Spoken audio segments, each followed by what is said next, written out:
기자쇼 만지용입니다.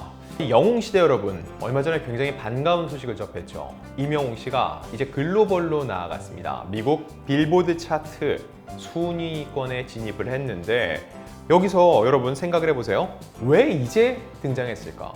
임영웅 씨의 인기는 그전에도 꾸준했는데 왜 지금 빌보드 차트에 처음으로 이름을 올렸을까? 과연 이게 어떤 의미를 가질까? 근데 생각해보면은 빌보드 차트에 이름을 올린다는 거는 이 가수가, 우리 가수가 글로벌 스타로 거듭난다는 거잖아요. 당연히 팬들 입장에서는 더 순위를 끌어올리고 싶겠죠. 그러면은 어떻게 해야 되는지 여러분 궁금하시죠? 제가 그 방법을 오늘 알려드리겠습니다. 자, 일단 임영웅 씨의 빌보드 차트 입성, 지난 6월 20일이었습니다. 빌보드가 발표한 6월 24일 최신 차트에 따르면 모래알갱이가 글로벌 차트에서 102위를 차지했습니다. 자, 이 글로벌 차트는 미국은 제외하는 겁니다. 미국을 제외한 전 세계 차트에서 102위였다는 거예요. 근데 참 궁금하죠? 아니, 모래알갱이보다 임영웅 씨 앞서서 보면은 뭐 이제 나만 믿어요, 사랑은 늘 도망가, 히어로 뭐 등등 너무 많은 노래들이 더 높은 순위에 오랫동안 있었는데 빌보드 차트에 진입한 적이 없거든요. 왜 그럴지 궁금하실 거예요. 일단 이걸 말씀드리기 전에 빌보드 차트가 뭔지, 왜 그리 난린지 말씀을 드릴게요. 원래 빌보드는요, 1894년 미국 뉴욕에서 창간된 대중음악지입니다. 음악 관련된 평을 비롯해서 아티스트 인터뷰나 신보 소개 등을 주력을 했는데, 1950년대 중반부터 앨범 판매량과 라디오 방송 횟수 등을 더해서 순위를 집계해 발표하기 시작을 합니다. 그러니까 역사는 한 70년 정도 됐겠죠, 이 순위의 역사는. 그리고 음원 중심으로 이 시장이 재편된 후에는 스트리밍도 점수에 반영을 합니다. 가장 중요한 차트는 두 개예요. 빌보드 차트 안에 차트가 굉장히 많은데 가장 중요한 차트는 두 개입니다. 핫100과 빌보드 200. 핫100은 노래 순위예요.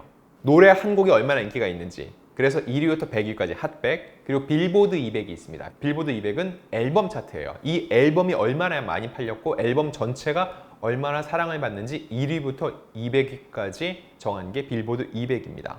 자, 역대 이 빌보드 200에 오른 가수는, 한국 가수는 방탄소년단, 슈퍼엠, 블랙핑크, 스트레이키즈, 투모로우바이투게더 이 정도만 있어요. 자, 여기서 그럼 한국에서 앨범 100만 장, 200만 장 팔고 음원 1위 하면은 빌보드에 오르나요?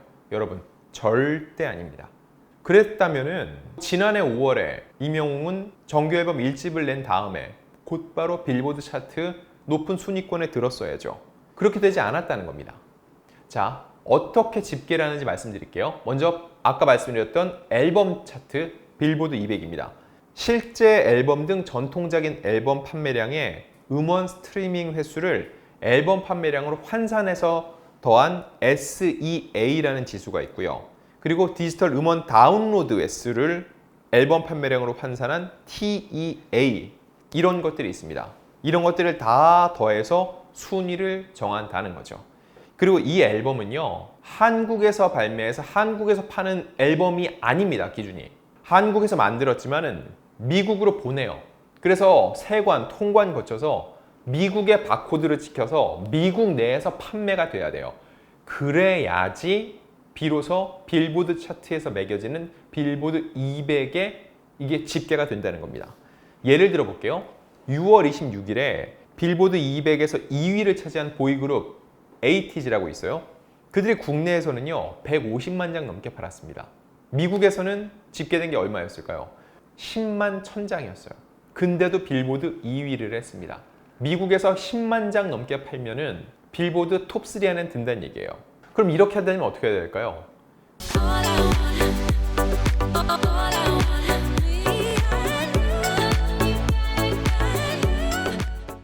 그냥 임영웅의 앨범이 한국에서만 팔리면 의미가 없고, 정확히 미국에 유통을 할 수 있는 이런 유통사들과 손을 잡고 미국 바코드가 찍힌 미국판 앨범이 미국 시장에서 팔려야 된다는 거죠.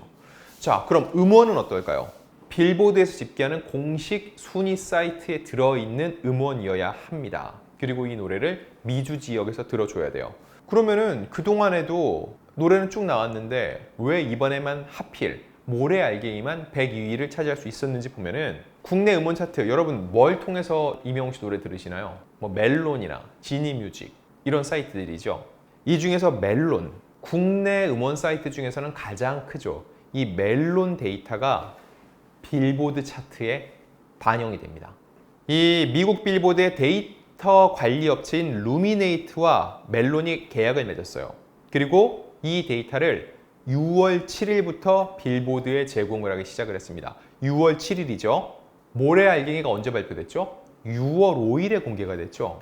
6월 5일 공개됐으니까 그 이후부터 6월 7일부터 집계가 되니까 모래 알갱이의 초반 높은 음원 스트리밍이 전부 다 집계가 됐고 이게 빌보드에서 확인이 됐다는 얘기예요. 그래서 가능했다는 겁니다. 그럼 이 데이터는, 이 멜론의 데이터는 어떤 차트에 영향을 미치는지도 하나하나 말씀드릴게요. 멜론의 데이터가 반영되는 빌보드 차트는요, 한국 지역 차트인 사우스 코리아 송즈, 말 그대로 남한의 노래입니다.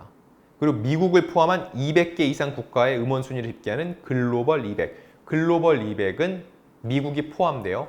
그리고 미국을 제외한 나라들을 대상으로 한 글로벌 차트, 이렇게 3개입니다.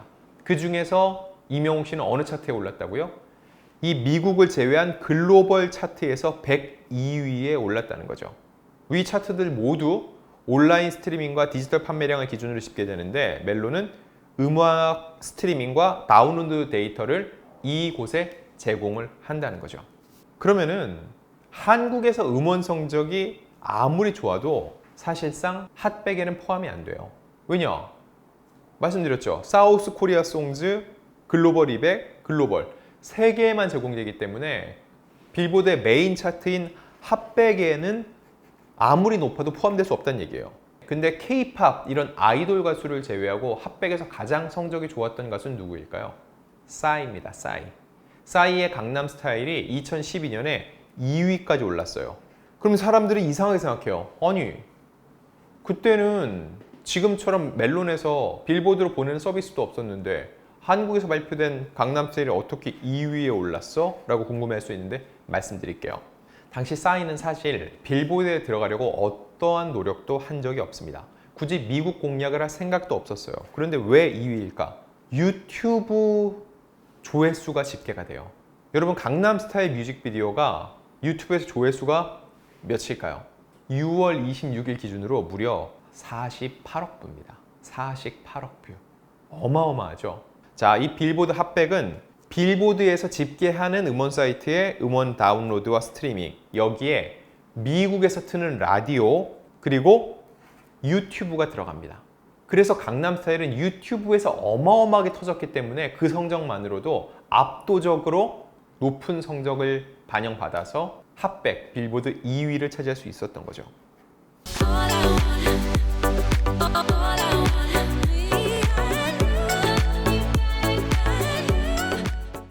그럼 현재 상황에서 임영웅 씨가 신곡을 냈을 때 빌보드 글로벌 차트에 들어가려면 국내에서는 어떻게 해야 된다?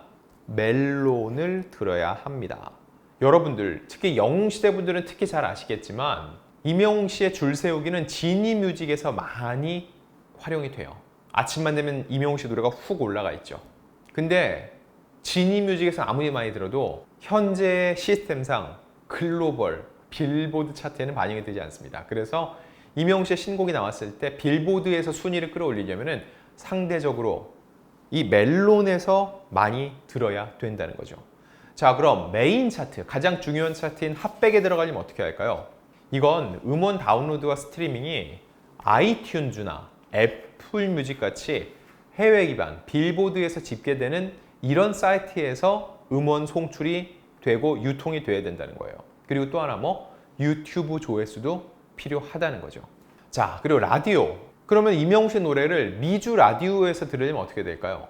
이게 참 중요한데요, 여러분. 그 지역에서 빌보드라는 게 사실 미국 차트잖아요. 당연히 미국에서 그 노래가 많이 들려야지 점수가 높은 거예요. 근데 여러분 생각해 보세요. 한국에서 라디오 많이 들으시죠?